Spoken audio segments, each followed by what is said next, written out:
Welcome back. Thom Hartmann here with you. Speaking of great organizations, blackmillennialsforflint.org, the number 4, blackmillennials4flint.org is the website.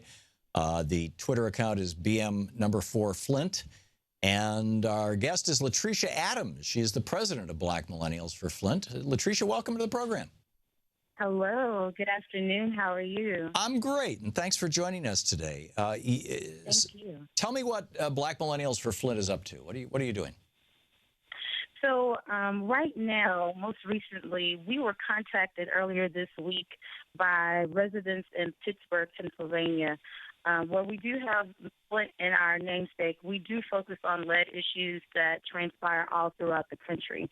So the notice that we got from some of the Pittsburgh residents was they received a boiling water advisory. I'm not sure if all listeners are aware, but Pittsburgh has definitely been in the news and also just in the know as having some substantial elevated lead issues in specific communities throughout Pittsburgh. According to science, if you do boil the water, whether it be lead, arsenic, copper, mercury, any type of metal or metalloid, if you boil it, that means that will make those metals even more potent. So what Black Millennials for Flint did was immediately a call to action saying, please get Pittsburgh residents not to boil that water. It's almost deja vu of what happened back in 2014 when NTA did the same type of call and guidance to Flint residents to boil water, not knowing at that time that lead was actually present in the drinking water source.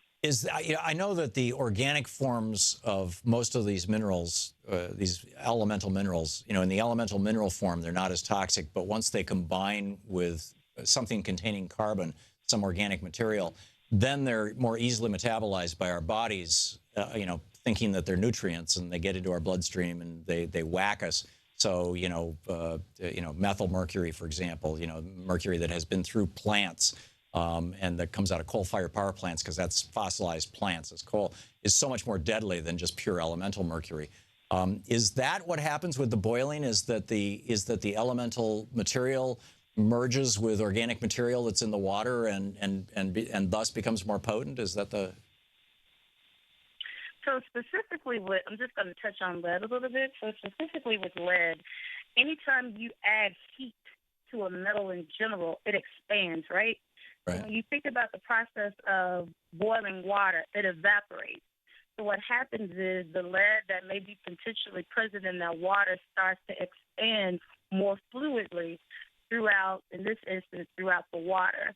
So that makes it easier when you ingest that water, absorb that water. It makes it quicker to flow through your bloodstream and just becomes more lethal and more toxic to your body because that heat has been added to it. Yeah. It just makes it flow much quicker once it hits your bloodstream. That's interesting. I would double check the science on that, but the reality is we had Farron Cousins on the program yesterday. He was talking about there are 3,000 communities in the United States that have higher lead levels in their water than Flint, which is not to minimize Flint at all. It's a statement of the disaster that we have in this country as a result of the Reagan administration basically stopping all spending on infrastructure, and nobody since Reagan rebuilding the country, or replacing the infrastructure, because most of these lead pipes were laid in the late 19th and early 20th century when lead was believed to be safe.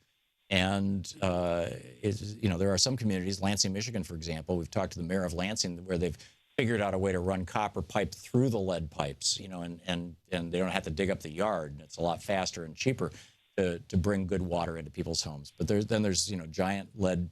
There's all kinds of lead all over the place. This is a real problem. Absolutely. Yeah. And I'm glad that was a perfect segue. So I do actually, thinking about the process that took place specifically in Pittsburgh as of late.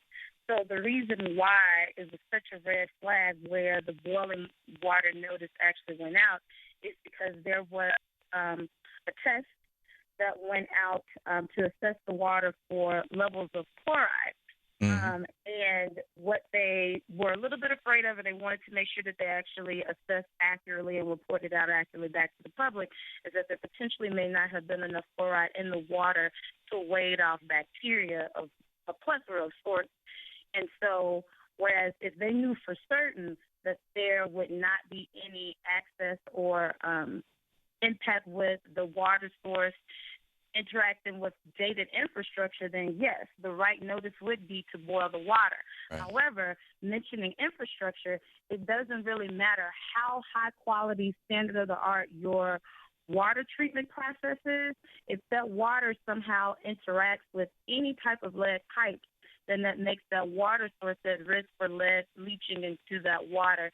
So I think that's actually not just a Pittsburgh issue, not just a Flint issue, and other urban cities throughout the country with older infrastructure systems.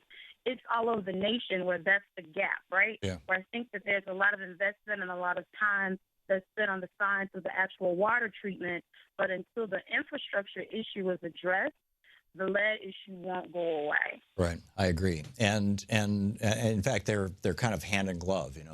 One leads right to the other, and all over the country we've got lead water pipes. This is just absolutely nuts. Black Millennials for number4flint.org is your website, LaTricea Adams. How did you all get started, and what are you doing now? You're talking about Pittsburgh. You've issued this alert. Hey, heads up, look out. What else are you doing? Sure. So we actually will be 1 year old on February the 10th, so next Friday. So we're excited to still have the opportunity to work on such a critical issue. But the way that we were founded, it actually started as a direct service initiative from an organization in the D.C. area called Thursday Network with the Greater Washington Urban League. So a group of young folks came together to brainstorm what is the best way to assist residents in Flint. We're not physically located in Flint, Michigan, but as MOK stated so eloquently, an injustice anywhere is a threat to justice everywhere, right? So the initial project that we worked on was trying to secure resources for immediate assistance to residents in Flint. But as we did deeper research into the issue, we found that just sending water to Flint actually wasn't enough. So in addition to focusing on the immediate needs of those Flint residents, we really took on the advocacy lens, where we have recently tried to engage locally in D.C. Because D.C. has its own set of issues with lead as well.